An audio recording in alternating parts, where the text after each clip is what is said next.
Ayan ang mga pastil na binili ko. Ayan.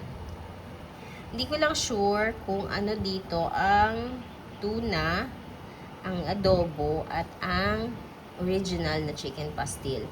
Siyempre, umorder din tayo dyan ng tuna lumpia, chorizo na tuna, at saka siomay na tuna. Titikman lang natin. And excited talaga ako matikman to kasi simula nang dumating kami ng Jensan, hindi pa ako nakakatikim ng kanilang pastil. Kasi nagluluto ako ng pastil kaya gusto kong matry. Ito, try muna natin to.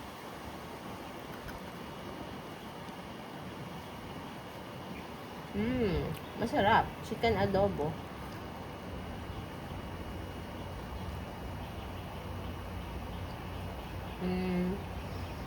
Parang ano, para siyang asado. Para siyang asado. Asado na chicken. Ito naman,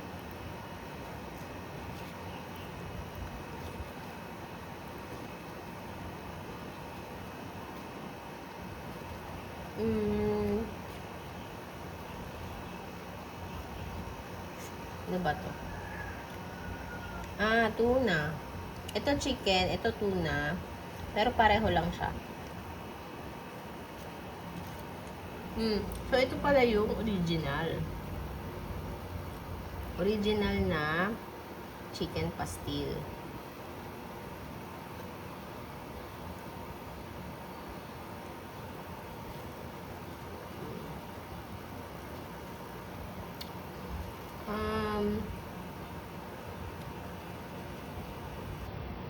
Parang malayo siya sa niluluto ko. Malapit siya sa yung texture niya parang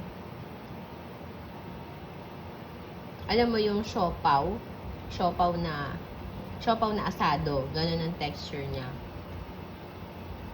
Pero yung ginagawa ko kasing pastil, medyo crunchy, crispy. Ito hindi siya crispy eh. Ito naman ay chorizo de tuna. Chorizo tuna. Titikman din natin. Fairness, masarap. Parang sarap magbaon yan ah.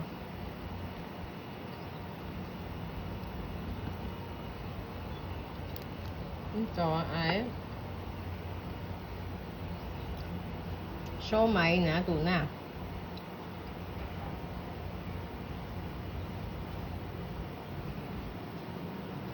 Sarap din.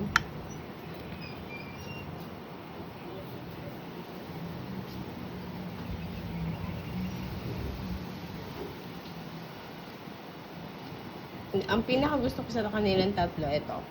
Itong original.